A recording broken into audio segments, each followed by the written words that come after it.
میں ایک دن دوسرے ٹیچر کی جگہ کلاس لینے چلا گیا۔ تھکن کے باوجود کامیابی کے موضوع پر طلباء کو لیکچر دیا اور پھر ہر ایک سے سوال کیا، ہاں جی تم نے کیا بننا ہے؟ آپ کیا بنو گے؟ آپ کا کیا ارادہ ہے؟ آپ کی کیا منزل ہے؟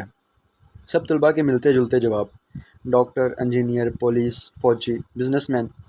لیکن ایسے لیکچر کے بعد یہ میرا روٹین کا سوال تھا، اور بچوں کے روٹین کے جواب، جن کو سننا کانوں کو بھلا اور دل کو خوشگوار لگتا تھا۔ لیکن ایک جواب آج بھی دوبارہ سننے کو نہ ملا۔ کان تو اس کو سننے کے متلاشی تھے ہی، مگر روح بھی بے چین تھی۔ اینک لگائے بیٹھا خاموش گمسم بچہ، جس کو میں نے بلند آواز سے پکار کر اس کی سوچوں کا تسلسل توڑا۔ ہیلو، ارے میرے شہزادے، آپ نے کیا بننا ہے؟ آپ بھی بتا دو، کیا آپ سر تبسم سے ناراض ہیں؟ بچہ آہستہ سے کھڑا ہوا اور کہا، سر میں نور الدین زنگی بنوں گا۔ میری حیرت کی انتہا نہ رہی، اور کلاس کے دیگر بچے ہنسنے لگے۔ اس کی آواز گویا میرا کلیجہ چیر گئی، روح میں ارتعاش پیدا کر دیا۔ پھر پوچھا، بیٹا آپ کیا بنو گے؟ سر میں نور الدین زنگی بادشاہ بنوں گا۔ ادھر اس کا جواب دینا تھا، ادھر میری روح بے چین ہو گئی، جیسے اسی جذبے کی اس آواز کی تلاش میں اس شعبہ تدریس کو اپنایا ہو۔ بیٹا آپ ڈاکٹر، فوجی یا انجینئر کیوں نہیں بنو گے؟ سر امی نے بتایا ہے کہ اگر میں نور الدین زنگی بنوں گا تو مجھے نبی کریم صلی اللہ علیہ وسلم کا دیدار ہوگا۔ جو لوگ ڈنمارک میں ہمارے پیارے نبی صلی اللہ علیہ وسلم کی شان میں گستاخی کر رہے ہیں، ان کو میں زندہ نہیں چھوڑوں گا۔ اس کے ساتھ ساتھ اس بچے کی آواز بلند اور لہجے میں سختی آ رہی تھی۔ اس کی باتیں سن کر میرا جسم پسینے میں شرابور ہو گیا۔ ادھر کلاس کے اختتام کی گھنٹی بجی اور میں روتا ہوا باہر آیا۔ مجھے اس بات کا احساس ہے کہ آج ماؤں نے نور الدین زنگی پیدا کرنے چھوڑ دیے ہیں، اور اساتذہ نے نور الدین زنگی بنانا چھوڑ دیا ہے۔ میں اس دن سے آج تا دم تحریر اپنے طلباء میں پھر سے وہ نور الدین زنگی تلاش کر رہا ہوں۔ کیا آپ جانتے ہیں وہ کون ہے؟ اس ماں نے اپنے بیٹے کو کس نور الدین زنگی کا تعارف کروایا ہوگا؟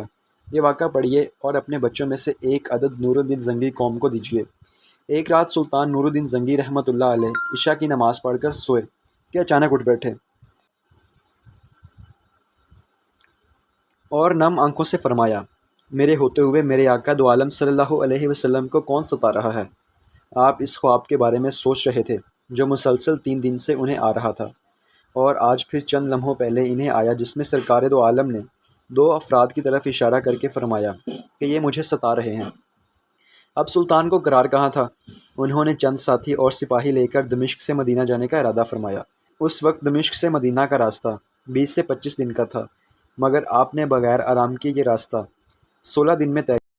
مدینہ پہنچ کر آپ نے مدینہ آنے اور جانے کے تمام راستے بند کروائے اور تمام خاص و عام کو اپنے ساتھ کھانے پر بلایا۔ اب لوگ آ رہے تھے اور جا رہے تھے، آپ ہر چہرہ دیکھتے مگر آپ کو وہ چہرے نظر نہ آئے۔ اب سلطان کو فکر لاحق ہوئی، اور آپ نے مدینہ کے حاکم سے فرمایا کہ کیا کوئی ایسا ہے جو اس دعوت میں شریک نہیں ہوا؟ جواب ملا کہ مدینے میں رہنے والوں میں سے تو کوئی نہیں، مگر 2 مغربی زائر ہیں جو روضہ رسول کے قریب ایک مکان میں رہتے ہیں، تمام دن عبادت کرتے ہیں اور شام کو جنت البقیع میں لوگوں کو پانی پلاتے ہیں، جو عرصہ دراز سے مدینہ میں مقیم ہیں۔ سلطان نے ان سے ملنے کی خواہش ظاہر کی۔ دونوں زائر بظاہر بہت عبادت گزار لگتے تھے۔ ان کے گھر میں تھا ہی کیا، ایک چٹائی اور 2-4 ضرورت کی اشیاء، کہ یکدم سلطان کو چٹائی کے نیچے کا فرش لرزتا ہوا محسوس ہوا۔ آپ نے چٹائی ہٹا کے دیکھا تو وہاں ایک سرنگ تھی۔ آپ نے اپنے سپاہی کو سرنگ میں اترنے کا حکم دیا۔ وہ سرنگ میں داخل ہوئے اور واپس آ کر بتایا کہ یہ سرنگ نبی کریم صلی اللہ علیہ وسلم کی قبر مبارک کی طرف جاتی ہے۔ یہ سن کر سلطان کے چہرے پر غیظ و غضب کی کیفیت طاری ہو گئی۔ آپ نے دونوں زائر سے پوچھا، سچ بتاؤ کہ تم کون ہو؟ ہیلو حجت کے بعد انہوں نے بتایا کہ وہ یہودی ہیں اور اپنے قوم کی طرف سے تمہارے پیغمبر کے جسم اقدس کو چوری کرنے پر مامور کیے گئے ہیں۔ سلطان یہ سن کر رونے لگے۔ اسی وقت ان دونوں کی گردنیں اڑا دی۔ سلطان روتے جاتے اور فرماتے جاتے، میرا نصیب کہ پوری دنیا میں سے اس خدمت کے لیے اس غلام کو چنا گیا۔ ناپاک سازش کے بعد ضروری تھا کہ ایسی تمام سازشوں کا ہمیشہ کے لیے خاتمہ کیا جائے۔ سلطان نے معمار بلائے اور قبر اقدس کے چاروں طرف خندق کھدوانے کا حکم دیا، یہاں تک کہ پانی نکل آئے۔ سلطان کے حکم سے اس خندق میں پگھلا ہوا سیسا بھر دیا گیا۔